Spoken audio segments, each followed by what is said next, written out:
Antes de nada, bienvenidos, me presento, mi nombre es Francisco Martín de Pedro Mermier y hoy les voy a estar exponiendo mi trabajo profesional, con el cual tuve la suerte de recibirme como ingeniero industrial en la Universidad de Buenos Aires. El mismo se titula Sustitución de provisión de energía eléctrica por generación distribuida a partir de energía solar fotovoltaica y optimización de eficiencia energética. A lo largo del mismo pasaremos por distintos momentos. Comenzaremos por una introducción, siguiendo por 3 estudios, el de mercado, el técnico y el económico, para finalizar así con las conclusiones obtenidas. Comencemos con la introducción. ¿Dónde se realizó el trabajo profesional? El mismo se llevó a cabo en una empresa de servicios ubicada en la Ciudad Autónoma de Buenos Aires. La misma ofrece soluciones tecnológicas y aplicaciones informáticas a sus clientes para que estos los apliquen a sus respectivos procesos industriales. ¿Qué problema se me presentó? Como al igual que a la gran mayoría de usuarios de la Ciudad Autónoma de Buenos Aires, la empresa tenía cortes de luz, o sea, cortes del suministro de energía eléctrica, lo que generaba imposibilidad de trabajo por gran parte de los empleados, lo que se veía reflejado en retrasos en los proyectos, y estos retrasos representaban una pérdida de capital significativa para la empresa. Es por eso que, a partir de este conflicto, se establecieron 4 objetivos. El primero, y no menos importante, el de abastecer de energía eléctrica a la empresa en su totalidad o al mayor porcentaje posible, como mediante un sistema de generación distribuida a partir de energía solar fotovoltaica. El segundo, eliminar la imposibilidad de trabajo por falta de energía eléctrica, disminuir el gasto en dicha energía y controlar los requisitos de eficiencia energética y, de ser necesario, aplicar mejoras en dicha materia. Para hacer todo esto necesitamos saber dónde estamos parados.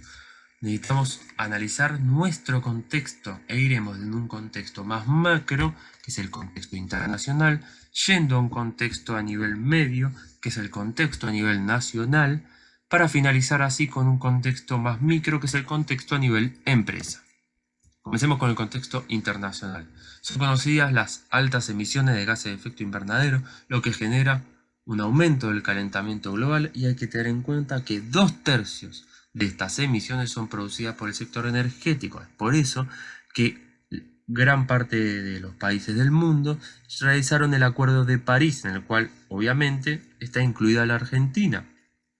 En el mismo, dichos países se comprometieron a disminuir estas emisiones tal que el aumento de la temperatura sea menor a 2 grados Celsius. Para esto se establecieron 2 caminos: la eficiencia energética y las energías renovables.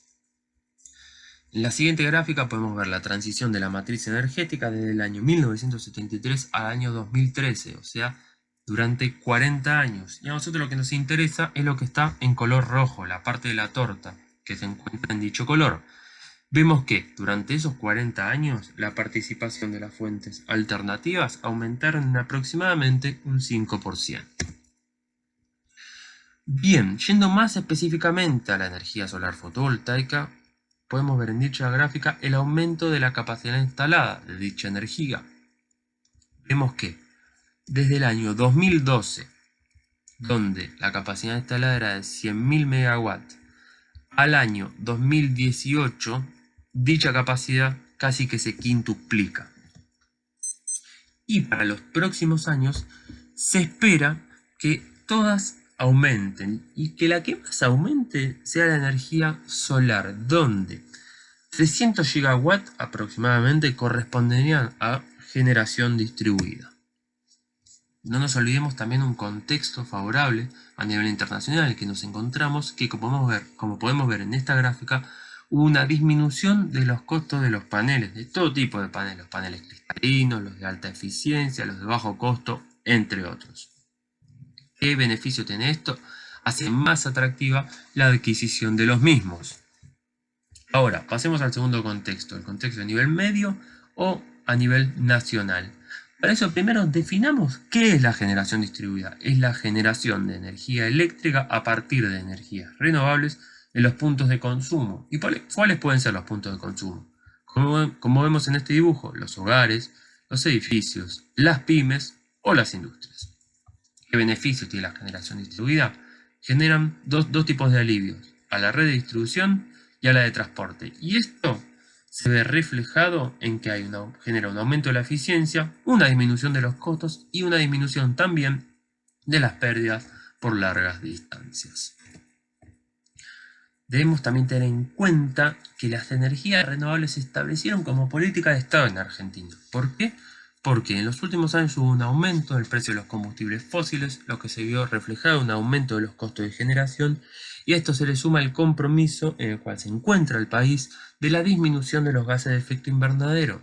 Todo esto dio como resultado la necesidad de diversificar la matriz energética como mediante la inserción de energías renovables.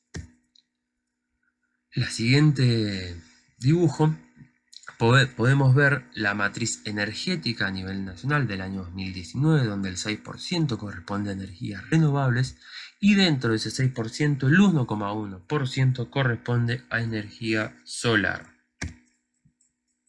Analicemos un poquito el contexto a nivel nacional. A lo largo del trabajo vamos a destacar la ley 27424, la cual fue central en el mismo, se utilizó muchísimo. Es por eso que me voy a tomar el atrevimiento de leer el nombre completo y textual. A la misma se la conoce como Régimen de Fomento a la Generación Distribuida de Energía Renovable integrada a la red eléctrica pública. La autoridad de aplicación es la Secretaría de Energía, pero más específicamente es la Subsecretaría de Energías Renovables y Eficiencia Energética.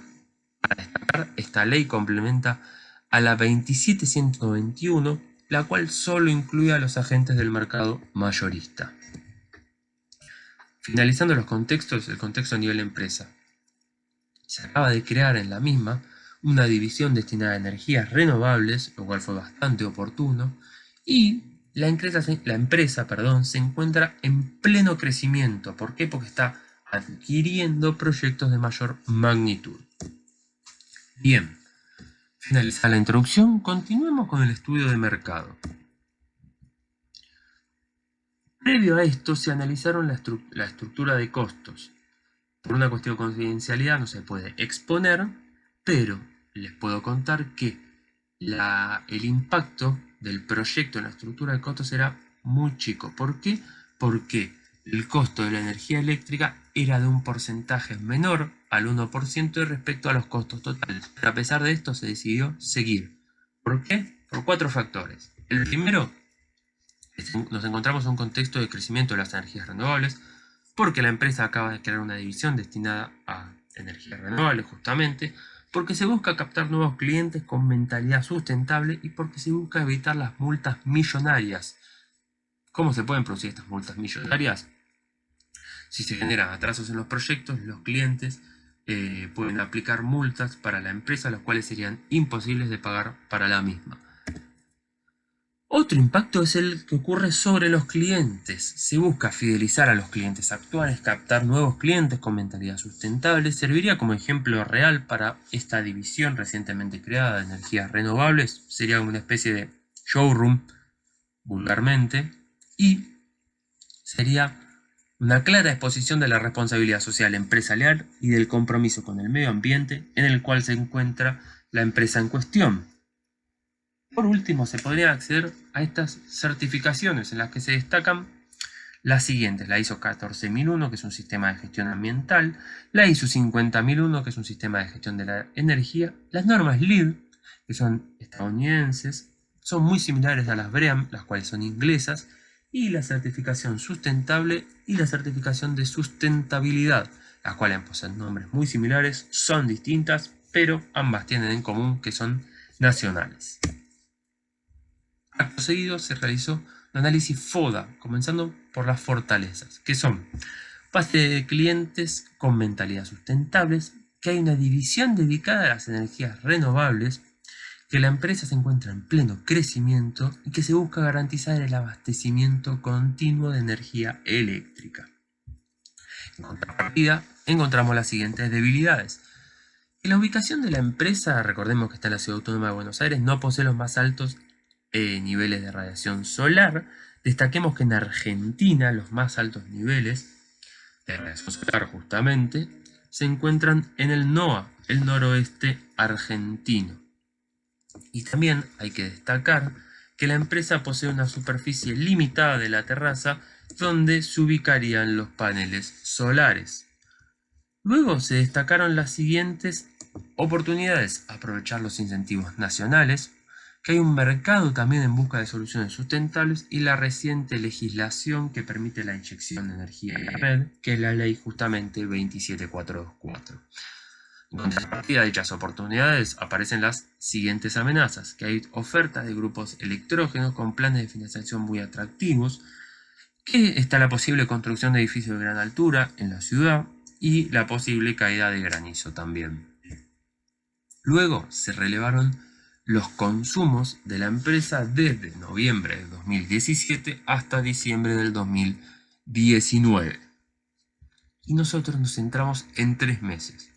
¿Cuáles? Los meses de diciembre, enero y febrero. Porque en los mismos ocurre la saturación de la red de distribución de energía eléctrica, o lo que comúnmente conocemos como los cortes de servicio o los cortes de luz. Eso es en la ciudad justamente.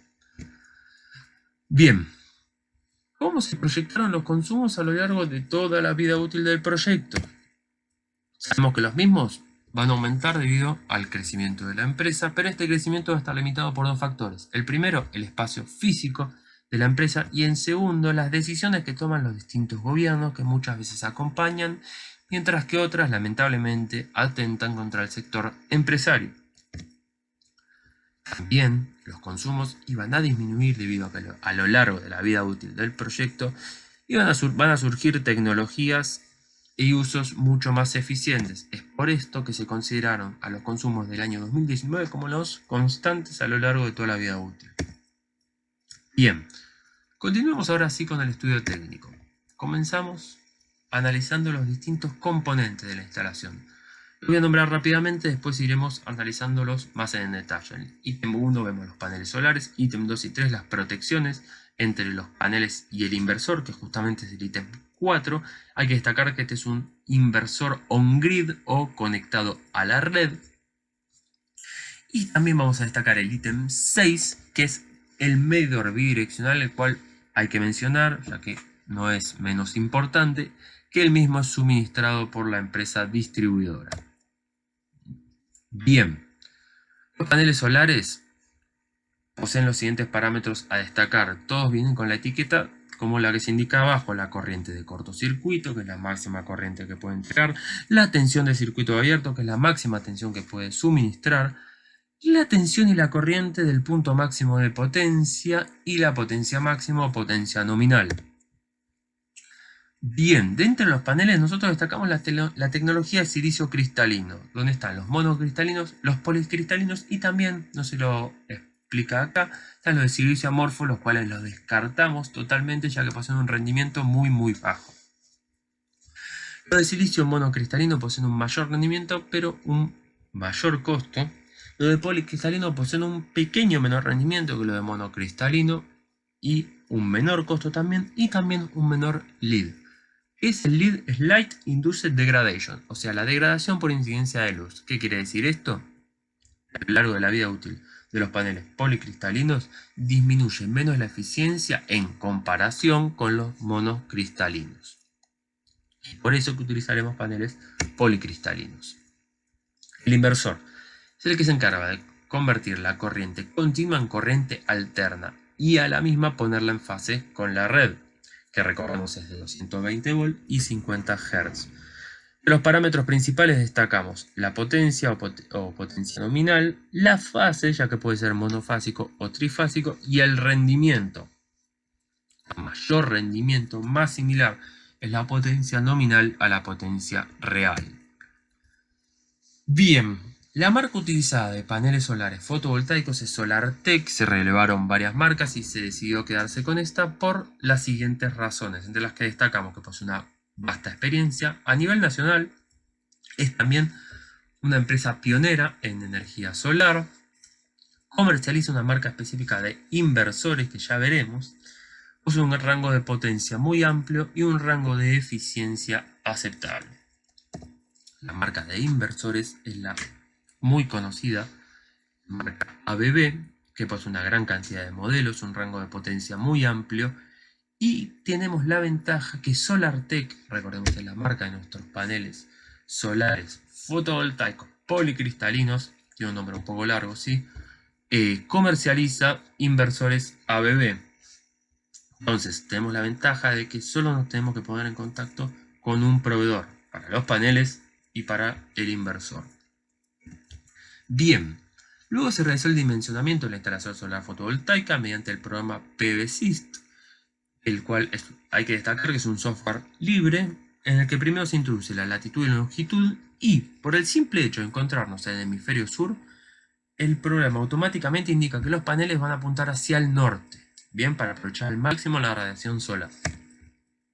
Luego se pasó al cálculo de sombras cercanas, como podemos ver en la figura de arriba, en el que se realizó un simple render para que el programa pueda determinar las sombras que se producen por los objetos, y en la figura de abajo podemos ver una ventana del programa en el cual se vuelve a cargar la latitud y la longitud, y el programa nos da las sombras lejanas u horizonte. Bien. Luego se pasó a la siguiente ventana, en la cual uno va a ir modificando, o en realidad fuimos modificando, el modelo de panel con su respectiva potencia, y el programa nos dice cuál es el mejor inversor. Previo a todo esto se cargaron los modelos de paneles solares de SolarTech y de los inversores ABB con sus características técnicas. Antes de realizar esto se deben tener en cuenta tres condiciones. La primera, no sobredimensionar al inversor. ¿Por qué? Porque la potencia del inversor, o también conocida como potencia de acople, depende lógicamente de la potencia de generación, o también conocida como potencia de los paneles.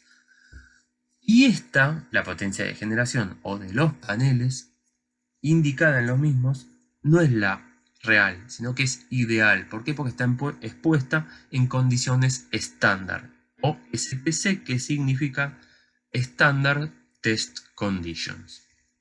Bien, también se debe minimizar la pérdida por sobrecarga, que es la pérdida debido a dicho subdimensionamiento. Y por último, esta condición es establecida por la norma, la ley 27424, la potencia del inversor o de acople debe ser menor a 38 kW. ¿Y por qué 38 kW? Porque esta es la capacidad de suministro contratada a la empresa distribuidora. Esto es establecido por norma, repito. La potencia de acople debe ser menor a la capacidad de suministro contratada a la empresa distribuidora. Bien, se fueron variando los paneles y se otorgaban distintos modelos de inversores y aparecieron estas tres alternativas. Se analizaron estas tres. La primera, alternativa A. Paneles poseen una determinada inclinación, la recomendada por el programa, y los mismos lógicamente deben estar apuntando hacia el norte, pero en la alternativa A tenemos la desventaja que se producen sombras entre paneles, como se observa en este video. Lo que vemos que se mueve es la posición del sol, o sea que va transcurriendo el día. Y vemos como en los rectángulos turquesas o medio violetas se van produciendo sombras. Volvamos a verlo para que quede bien claro.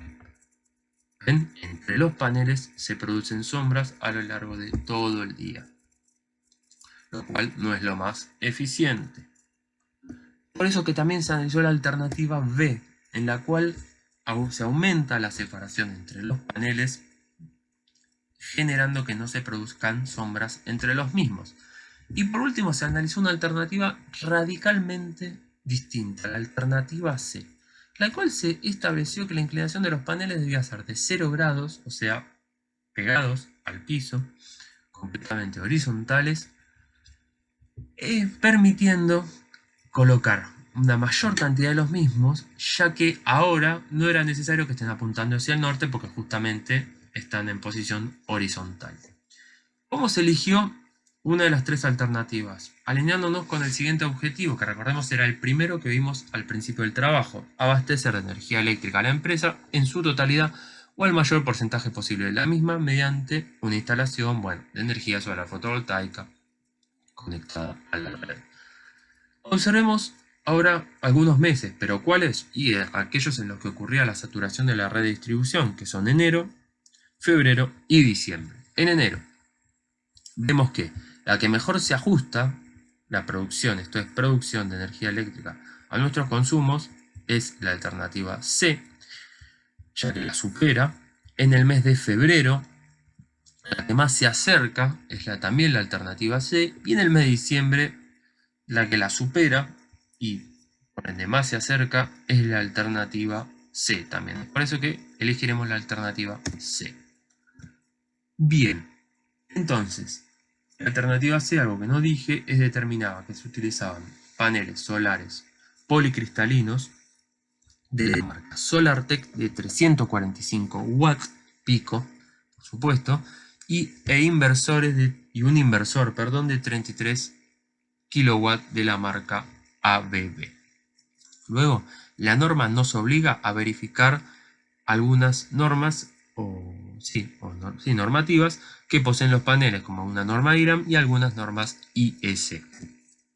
Bien. Por último, el programa, el PVSys, nos da un informe.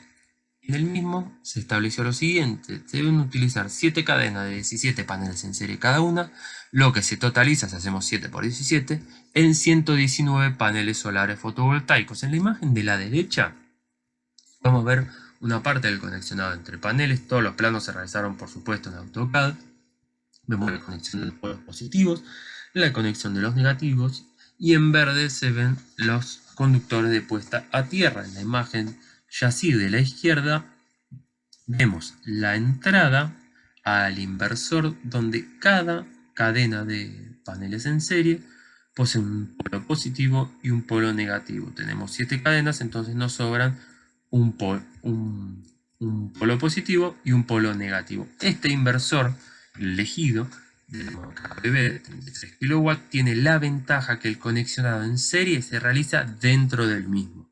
Bien, no es necesario realizarlo fuera de la instalación, sino que automáticamente lo realiza el inversor. Ahora destaquemos las protecciones.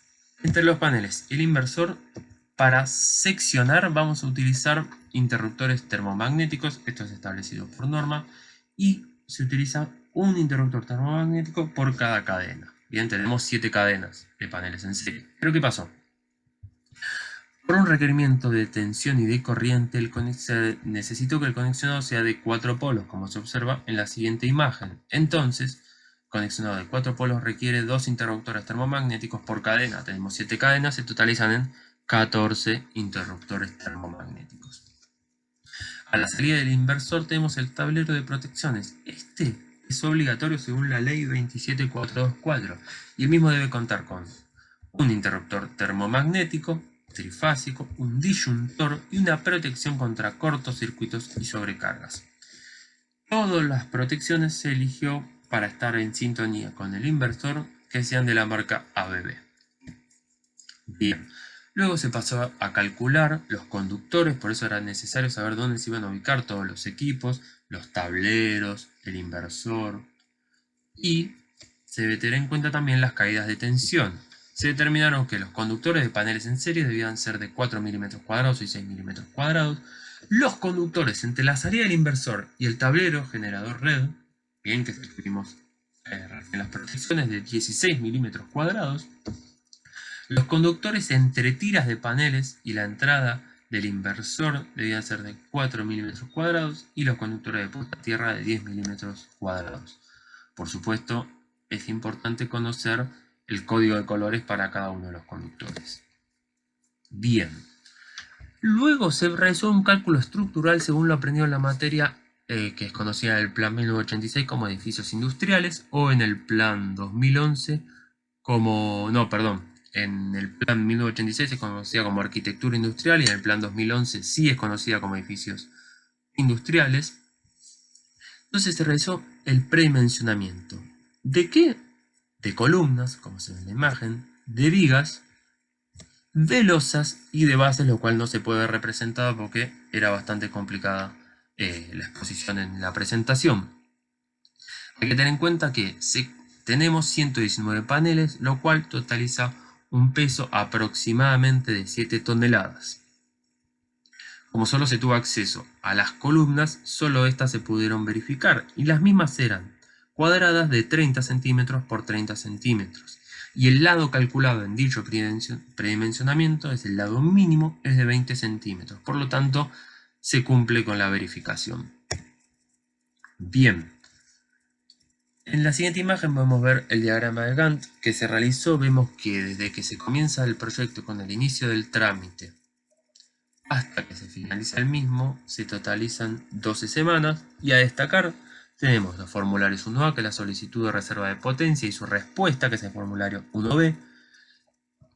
La solicitud del medidor bidireccional, que es el formulario 2A, y su respuesta, que es el formulario 2B.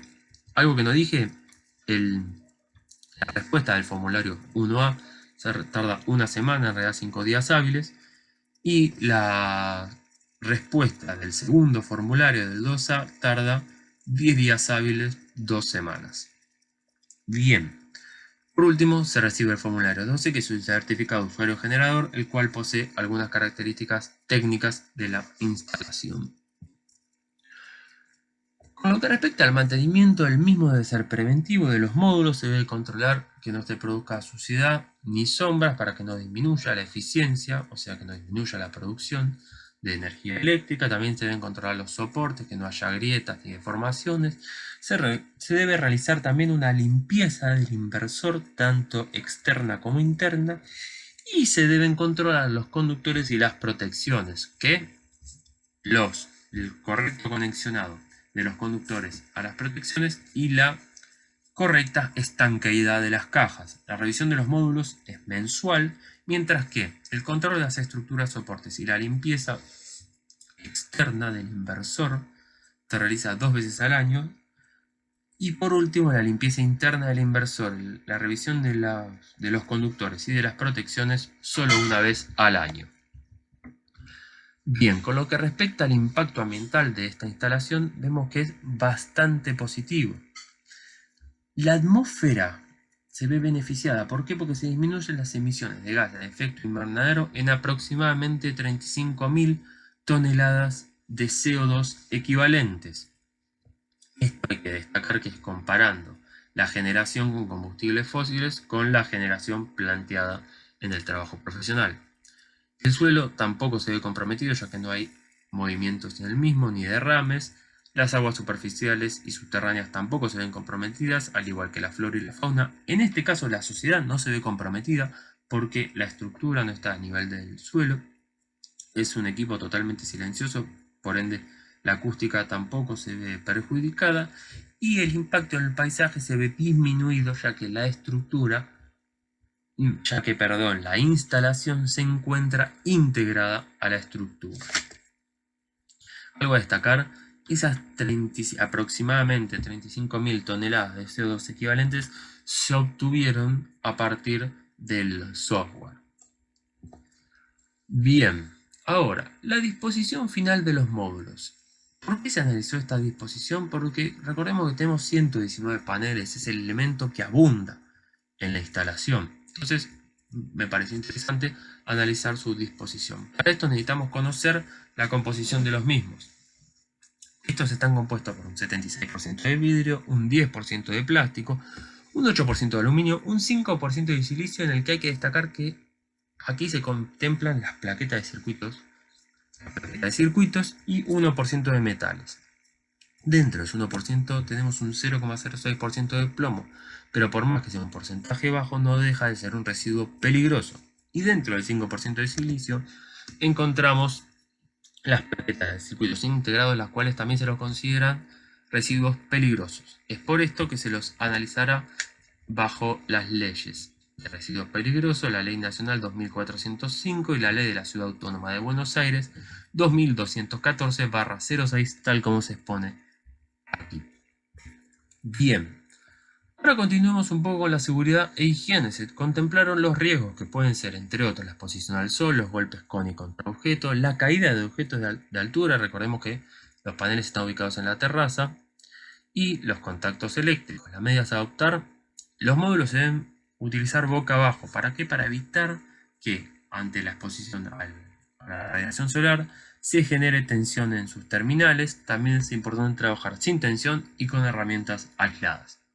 Equipos a utilizar: representan bastante bien en esta imagen que se encuentra dentro de este círculo azul, que son el casco, el traje, las botas con suela antideslizante, las gafas y los guantes. A todos estos hay que sumarles el equipo de trabajo en altura, ya que recordemos, la instalación se va a realizar, como dijimos recién, sobre la terraza.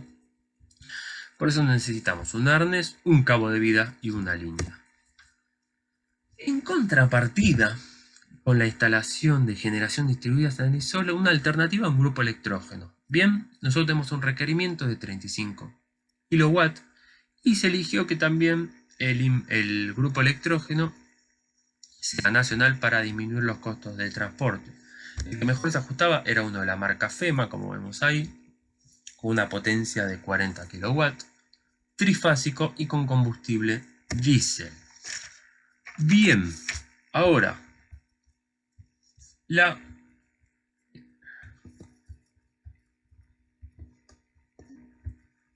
Perdón, un pequeño inconveniente, ahí está solucionado. Bien, ahora, la alternativa del grupo electrógeno tiene un impacto, como vemos en la siguiente gráfica, muy negativo.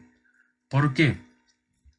Porque la atmósfera se ve comprometida, el suelo, las aguas superficiales también, la flora, la fauna y la sociedad. ¿Por qué? Porque hay un aumento en las emisiones de gases de efecto invernadero. Recordemos que utiliza un combustible fósil como es el combustible diésel. Esto genera calentamiento global y también genera algunos gases los cuales pueden producir óxido de nitrógeno, hollín de monóxido de carbono, hidrocarburos y compuestos de azufre y plomo. También debemos tener en cuenta que estos equipos generan altos niveles de ruido. Por último, el impacto que hay sobre el paisaje se encuentra disminuido. ¿Por qué? Porque la instalación está integrada a la estructura, como recordemos ocurría con la instalación solar fotovoltaica. Bien, ahora allá a lo lejos había uno de los objetivos que era trabajar en materia de eficiencia energética. Es por eso que se analizaron los equipos. ¿Pero qué equipos? Aquellos que aconseja la Subsecretaría de Energías Renovables y Eficiencia Energética. Entre estos destacamos la iluminación o la luminaria, que toda la empresa posee tecnología LED, lo cual es la mejor tecnología ya que dura 7 veces más que la halógena y consume hasta 8 veces menos. En los siguientes dos gráficos podemos ver también la comparativa con las luces de bajo consumo, los tubos fluorescentes. También se analizaron estos equipos aconsejados por dicha subsecretaría y aquí se fueron detallando los consejos también suministrados por dicha subsecretaría. Los aires acondicionados fueron los primeros, los mismos deben ser del tipo A y son del tipo A y coinciden con el mínimo establecido por la etiqueta de eficiencia energética, son de tecnología inverter, pero lamentablemente poseen un líquido R410, el cual este es el líquido refrigerante y es un poco más contaminante que el líquido refrigerante R22. A modo de consejo, en verano la temperatura a 24 grados y en invierno la temperatura a 20 grados, por supuesto, Celsius. Los televisores deben ser del tipo A y son del tipo A, y de tecnología LED, los cuales tienen un consumo mucho menor en comparación, por ejemplo, a los de tubos de rayos catódicos. A modo de ejemplo, evitar el modo de espera o el modo stand-by. La empresa también cuenta en la cocina con una heladera del tipo A, que es un nivel mayor que el mínimo establecido por la etiqueta de eficiencia energética, la cual establece que el mínimo debe ser de tipo B. Y por último, es de tecnología autofrost, o sea, de descongelamiento automático. A modo de consejo, se recomienda no introducir alimentos calientes, ya que para refrigerar los mismos se requeriría un mayor consumo de energía. Bien. Por último, la empresa cuenta con una gran cantidad de computadoras y espacios de escritorio. Todas estas poseen la certificación Energy Star, en la cual el fabricante establece que hay un consumo eficiente. Y a modo de consejo, evitar el modo de espera o modo stand-by, tal como ocurría con los televisores, y es aconsejable que los fondos de pantalla sean negros para disminuir el consumo. En caso de aplicar la instalación de generación distribuida que se vino explicando a lo largo de todo este proyecto y dichos consejos en materia de eficiencia energética, la empresa estaría en condiciones de acceder al certificado de sustentabilidad de tipo 2 o de color naranja, tal como vimos al principio del estudio de mercado cuando vimos las distintas certificaciones a las cuales podíamos acceder. Para ir finalizando, el último estudio, el económico. Se requiere una inversión inicial en equipos y en materiales de $28.975 y los costos de puesta en marcha de $5.128. Observémoslo más detalladamente acá. La inversión inicial y en materiales consta de los paneles con sus soportes, lógicamente, el inversor, todas las protecciones, los cables y las cajas para colocar las protecciones. A estos hay que sumarle los costos del equipo en altura, que es el arnés, el cabo de vida y la línea, como mencionamos antes, ya que la instalación se ubicará en la terraza. Los costos de puesta en marcha contemplan básicamente al instalador calificado, que es muy importante ya que el mismo es establecido por norma, y también se requerirán 4 operarios de apoyo para facilitarle la movilidad de los equipos al instalador. El mantenimiento es de $456. Es un mantenimiento mínimo ya que solo se debe garantizar la limpieza de los paneles y controlar las estructuras soporte, que no haya grietas ni deformaciones. Los costos de cierre. El costo de cierre es de $449. Es llamativo que sea un costo muy bajo, pero se consultó a una empresa ubicada en la localidad de Tigre, la cual se encarga de la gestión de residuos peligrosos, y es muy bajo, me explicaron desde la misma, el costo, porque como vimos en la composición de los paneles, posee vidrio, plástico, aluminio, lo que permitiría reutilizar la gran mayoría de ellos. Bien, entre los ingresos destacamos el ingreso por ahorro del costo variable de la energía eléctrica por autoconsumo, lógicamente. También hay un ingreso por ahorro de la capacidad de suministro adquirida de energía eléctrica también por autoconsumo, y el ingreso por inyección. Expliquemos un poco más este ingreso por inyección. Aquellos meses en los que produzca más energía eléctrica que la que consumo, voy a estar inyectando energía a la red y la empresa distribuidora me va a ir generando un crédito a favor. En caso de que ese crédito continúe durante 6 meses consecutivos, estoy en condiciones de exigir a la empresa distribuidora la retribución del mismo. Por último, tenemos un ingreso por eliminación del lucro cesante, ya que estaríamos eliminando la imposibilidad de trabajo. Bien, a todo esto se le suma el beneficio promocional otorgado por la ley 27424, que es básicamente un certificado de crédito fiscal. El mismo puede ser usado para el pago del impuesto a las ganancias, el pago del impuesto al valor agregado u otros impuestos nacionales. Hay 2 requisitos: tener aprobado el formulario 1A, que es la solicitud de reserva de potencia, y no poseer deudas con la FIP. Ahora, ¿cómo se calcula dicho crédito? Se calcula de la siguiente forma: 30.000 pesos por kilowatt instalado, pero acá hay que prestar atención, porque la norma establece que debe ser por cada kilowatt instalado de la menor potencia.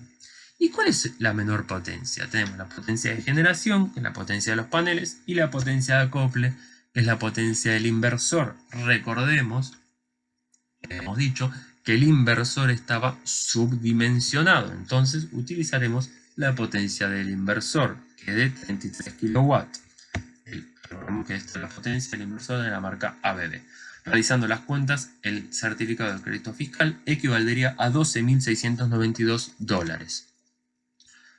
Bien, gracias a todos, tenemos los ingresos, los egresos, los egresos, que son los costos y la inversión.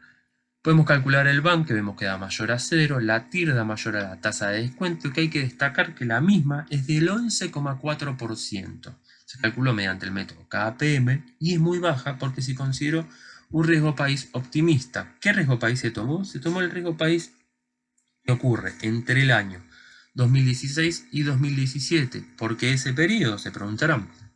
Porque en dicho periodo ya se había pagado la deuda al Fondo Monetario Internacional, o bien conocido a los fondos buitre, y todavía no se había incurrido en la nueva deuda a dicho fondo. Como el VAN es mayor a 0 y la tasa interna de retorno es mayor a la tasa de descuento, se acepta el proyecto. Luego se pasó a calcular el periodo de repago, o sea, en cuánto tiempo se recupera la inversión inicial. La misma se recupera en 9 años y 8 meses. Bien. Se realizó también un análisis de sensibilidad, o comúnmente conocido como la gráfica Spider, en la cual se fueron variando distintos factores para observar cómo se modificaba el VAN o valor actual neto. Observemos primero la curva violeta o rosada, que es la variación del precio de inyección de energía eléctrica. Observemos que ante variaciones de la misma, el VAN casi que ni varía, por eso es muy horizontal, muy plana. En cambio, ante variaciones del costo variable de energía eléctrica o variaciones de la tasa de descuento, como vemos que están en color naranja y en color celeste, las variaciones en el VAN sí son más significativas. ¿Se acuerdan que habíamos hecho la comparación con el grupo electrógeno en el estudio técnico? Bueno, en el estudio económico no es la excepción. La inversión inicial y los costos tenemos. Para la inversión inicial, la del grupo electrógeno, lógicamente con una llave conmutadora, que se totaliza en $13.619. Los costos de cierre también fueron consultados a la empresa de gestión de residuos peligrosos de $192, costos de mantenimiento de $231 y los costos de combustible $304. Estos son los costos anuales. Destaquemos lo siguiente: el costo de cierre no, sino que es al final de la vida útil del proyecto. Y recordemos que el combustible es combustible diésel también. Bien, tenemos esto. Y los ingresos, ahora sí no tenemos el ingreso por los ingresos por autoconsumo, lo único que tenemos es la eliminación del lucro cesante. Vemos que el VAN es mayor a 0, la tasa interna de retorno es mayor a la tasa de descuento, que es la misma que en el proyecto anterior, porque ambos se consideran proyectos de generación de energía eléctrica. Por último, el periodo de repago es de 12 años con 6 meses, es mayor, el VAN es menor, la tasa interna de retorno es menor y el periodo de repago, o sea, cuando se recupera la inversión inicial, es mayor. Bien. Ahora, se compararon ambos proyectos mediante el método del VAM. ¿Por qué? Porque ambos poseen la misma vida útil, que nos dijimos es de 25 años. Por el simple hecho que el VAN de la instalación de generación distribuida es mayor al VAN del grupo electrógeno, se elige esta. Por lo tanto, se la considera convenientemente más conveniente económicamente. Para ir finalizando, las conclusiones del trabajo. Se pudieron cumplir con todos los objetivos planteados. La instalación de generación distribuida es conveniente tanto técnica, ambiental como económicamente, eso lo vimos en cada uno de los capítulos. Recordemos que se buscaba diversificar la matriz energética a nivel nacional y por más que aporten un muy bajo porcentaje, se aporta a la misma, pero para las empresas privadas es poco atractivo porque no hay tasas bajas para la financiación de la inversión inicial, que recordemos era muy grande. Y también el actual gobierno puso en pausa todos los proyectos de energías renovables. Por eso hay que ver qué decisiones toma en dicha materia. Más allá de todo esto, aunque lo económico da, porque recordemos que el VAN es mayor a 0, la tasa interna de retorno es mayor a la tasa de descuento, lo económico no es lo más atractivo en dichos proyectos, sino que el atractivo corresponde al ámbito, al aspecto y al ámbito ambiental, justamente. Bien, espero que les haya gustado. Muchas gracias por su atención. Cualquier consulta me pueden contactar al mail que está indicado ahí abajo. Les deseo muchos éxitos tanto en la materia como en la carrera. Saludos y hasta luego.